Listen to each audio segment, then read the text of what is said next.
Salam, xoş gördüm hər birinizi. Kanalımın izləyiciləri yəqin ki, məni tanıyır. Tanımayanlar üçün özüm haqqında qısa məlumat verim. Mən Güldənə artıq neçə illərdir ki, ingilis dili müəllimi olaraq peşəkar fəaliyyət göstərirəm. Bundan öncə sizinlə xeyli qısa videolarda bir araya gəlmişik. Bundan sonrası üçün isə mən və komandam belə qərara gəldik ki, sizinlə daha geniş, izahlı, müxtəlif mövzuları əhatə edən videolarda görüşək.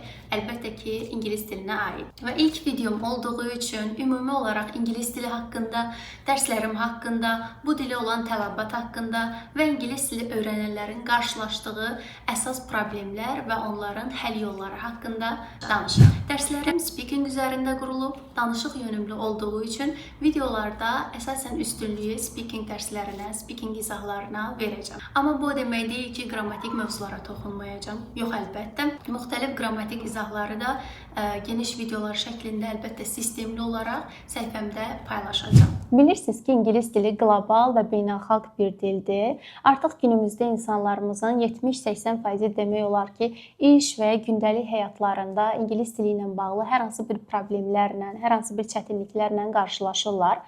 Əvvəllər bu göstəricilər müxtəlif peşə sahibləri, işgüzar insanlar, yəni böyüklər arasında yayğın idisə, hal-hazırda məktəblilər, universitetə hazırlaşanlar üçün daha vacib hal alıb. Niyə? Çünki bilirsiniz ki, artıq bu ildən magistra hazırlaşanlar, magistr imtahanı verəcək tələbələrdə speaking imtahanı əlavə olunacaq. Təhsil Nazirliyi belə bir qərar qəbul etdi və növbəti illərdən isə bu bakalavrlar üçün gözlənilir. Bunu demək istəyirəm ki, sizə ingilis dili nə qədər gündəlik həyatımızda, ümumiyyətlə təhsil həyatımızda, iş həyatımızda nə qədər önəmlidir, onu vurğulamaq istəyirəm sizin üçün. Və gələk indi ingilis dili ilə qarşılaşdığımız müəyyən problemlər, müəyyən çətinliklər. Qeyd edim ki, müxtəlif yaş qrupları üzrə dərslər tədris edirəm. İşgüzar insanlar üçün, məktəblilər üçün, tələbələr üçün, müxtəlif peşə sahibləri üçün tədris etmişəm və hal-hazırda da tədris edirəm. Ən çox qarşılaşdığım şikayətlər nədir?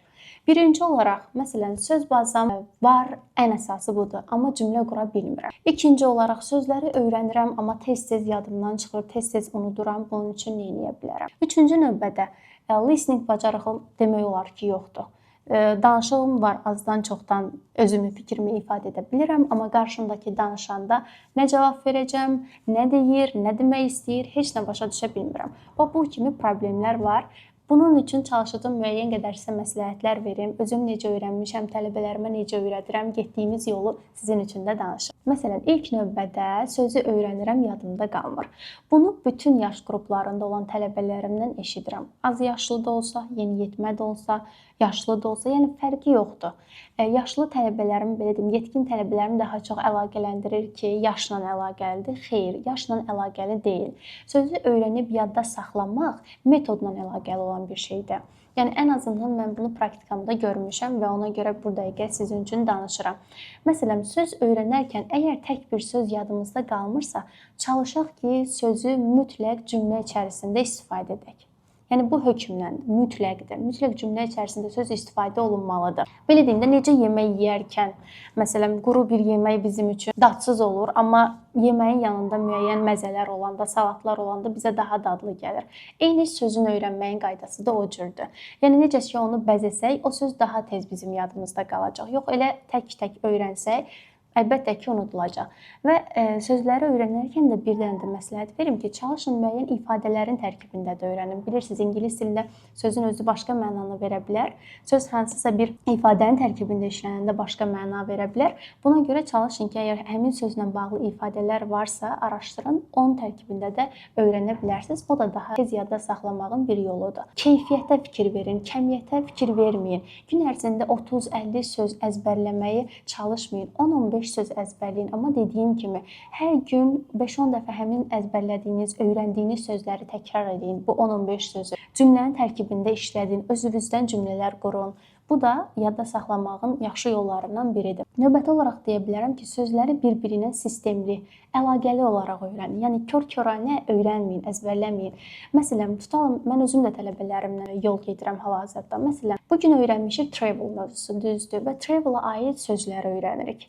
Tutalım bu sözləri öyrənmək bizim aldı 1 həftə vaxtımız. Bu 1 həftədən sonra biz keçək başqa bir mövzuya, restoran haqqında olan sözləri öyrənməyə. Belə-belə, yəni mövzu şəklində sistemli olaraq öyrənin. Beyin sistemli və əlaqəli məlumatları daha tez yadda saxlayır. Nəinki dağınıq, kör-kəranə olan məlumatları. Sözləri öyrənərkən yazaraq öyrənin, mütləq. Çünki göz yaddaşı deyilən bir yaddaş var.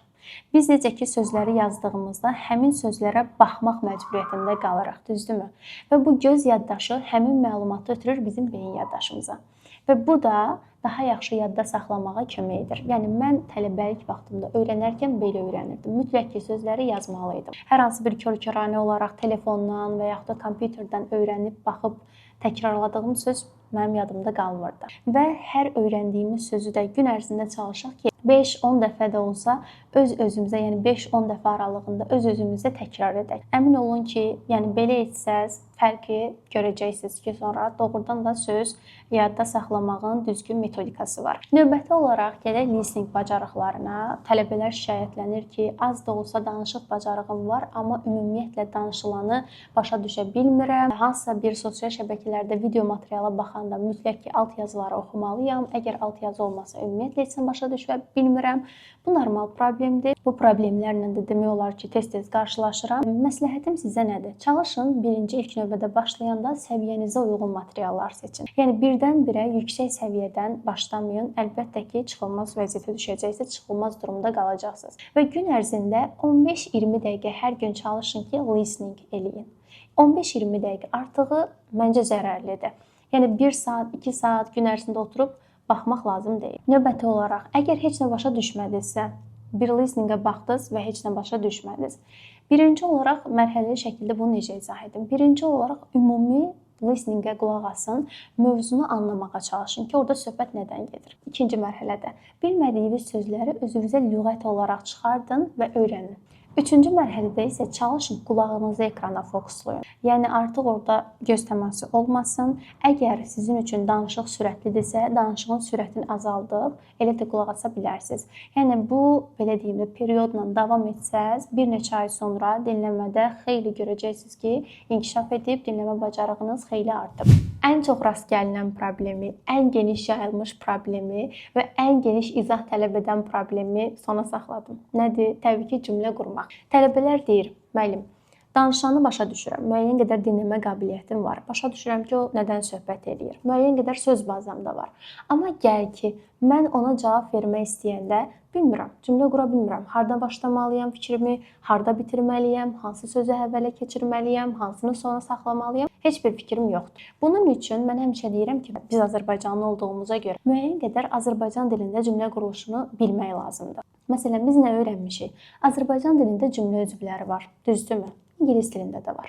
Azərbaycan dilində cümlə üzvləri 2 hissəyə bölünür. Əsas üzvlər və köməkçi üzvlər. İngilis dilində də eyni qaydadır. Əsas üzvlər hansılardır Azərbaycan dilində? Mübtəda və xəbər. Köməkçi üzvlər hansılardır? Tamamlıq, təyin və zərflik. Düzdür? Azərbaycan dilində cümlə quruluşu necədir? Mübtəda başda istifadə olunur, xəbər cümlənin ən sonuna gəlir, ortada isə ikinci dərəcəli üzvlərdən istifadə edirik. Düzdür? Və ingilis dilində də eyni qayda keçərlidir. Cümlə üzvləri 2 hissəyə bölünür ingilis dilində də. Əsas üzvlər və köməkçi üzvlər. Əsas üzvlər yenə də mübtədadır, xəbərdir. Köməkçi üzvlər tamamlıqdır, təyindir, zərflikdir. Amma xəbər Azərbaycan dilində olduğu kimi cümlənin ən sonunda işlənmir. Belə düşünək. Xəbər deyir ki, xeyir olan mən əsas cümlə üzvüyəmsə, mən niyə sonda gəlməliyəm? Mənim yerim mübtədanın yanıdır. Yəni buradan öyrəndik ki, mübtəda, xəbər. Cümlə quruluşumuz belədir. Və bilirik ki, bütün cümlə üzvlərinin hər birinin özünün sualı var, düzdür? Məsələn, mübtədanın sualı kim, nə? Xəbərin sualı nə edir, nə etdi, nə edəcək, düzdür? Tamamlığın sualı kimi, nəyi, kim ilə, nə ilə? Bundan sonra təyinin sualı hansı? Zaman zərfinin sualı nə vaxt, nə zaman? Yer zərfinin sualı harada? Bunlar hər biri ingilis dilində də olduğu qaydadadır. Bəzən görürəm videolarda paylaşırlar swapped qaydası deyilən bir qayda ilə, yəni söz sırası o ardıcıllıqla.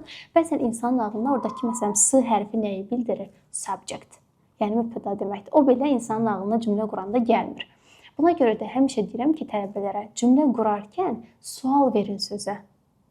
Hansı sual ingilis dilində də belə bir qayda var. İlk sualı tələb edən söz həmişə əvvələ keçəcək. İndi mən sizə bir quruluş, bir struktur yazacağam və onun üzərindən nümunələrlə sizə həmin qaydanı izah edəcəm. Bu quruluş nədən ibarətdir? Cümlə üzvlərinin suallarından. Dedik mübtədanın sualı nədir? Kim? Və mübtədadan sonra xəbərin gəldiyini qeyd etdim, düzdürmü? Xəbərin sualı nədir? Nə edir? Hərəsindən bir dənə yazacağam. Növbəti olaraq nəyi edir? Növbəti olaraq harada edir?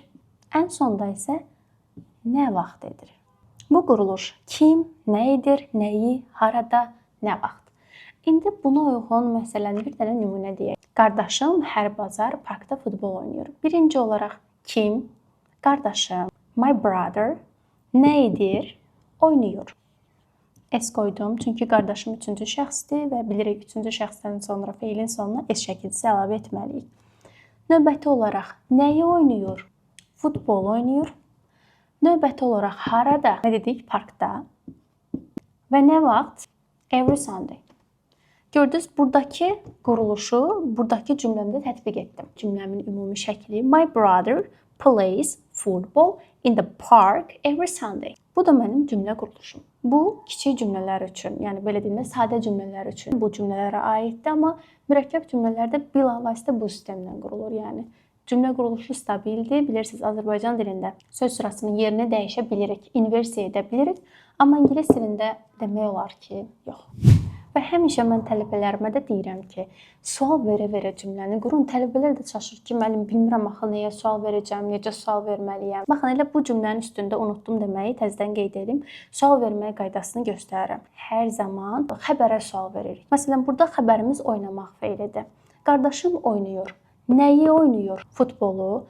Harada oynayır? Parkda. Nə vaxt oynayır? Fikir versə, ancaq oynayıra sual verirəm. Nə vaxt oynayır? Hər bazar. Yəni buradan belə nəticəyə gəlirik ki, tələbələr çaşanda ki, müəllim nəyə sual verir, mən başa düşmürəm, mən bilmirəm. Ancaq feilə, yəni xəbərə sual veririk. Məsələn, növbəti bir buna uyğun bir cümlə izah edeyim. Məsələn, deyirəm ki, mən saat 9-da dostlarımla restoranda görüşəcəm. Cümləm belədir. Və mən bu cümləni təsəvvür edeyim ki, məsələn, anama deyirəm. Mən saat 9-da dostlarımla restoranda görüşəcəm və fərz edək ki, mama mənim sözümü eşitmədi və yenidən soruşur, kimlə görüşəcəksən?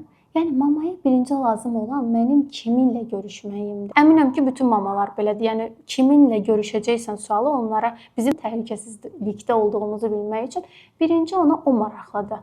Sən kimlə görüşəcəksən? Birinci deyirsən, hələ mənə de görüm sən kimlə görüşəcəksən. Sonra o biri sualları mən verərəm. Harda görüşəcəksən? Nə vaxt görüşəcəksən? Yəni birinci kim qalıb, mama bizə harda, nə vaxt sualını verməz. Hansı sual onun üçün əsasdırsa, onu qarşıya keçirdir. Həmin sözü qarşıya keçirdir. Eyni cümlə quruluşu da ingilis dilində bax bu cürdür. Məsələn, o cümlənin üstündə mən sizə izah eləyim. Cümləmiz necə idi? Mən, cümləmizin mübtədası görüşəcəm. Gələcək zamanda olduğuna görə will əlavə eləyirəm. I will meet. Sonra deyirəm, kiminlə görüşəcəm? My friends, dostlarımla. Harada görüşəcəm? At the restaurant. Nə vaxt görüşəcəm? Məsələn, deyək ki, at PM. Fikir verdiniz, mən, iş eləyən mənəm, nə edəcəm? Görüşəcəm. Kiminlə? Bu arada kiminlə də tamamlığın sualıdır. Eyni quruluşla davam edəcəyik. Dostlarımla. Harada? Yenə. Restoranda. Nə vaxt? Saat 9-da. Və salam.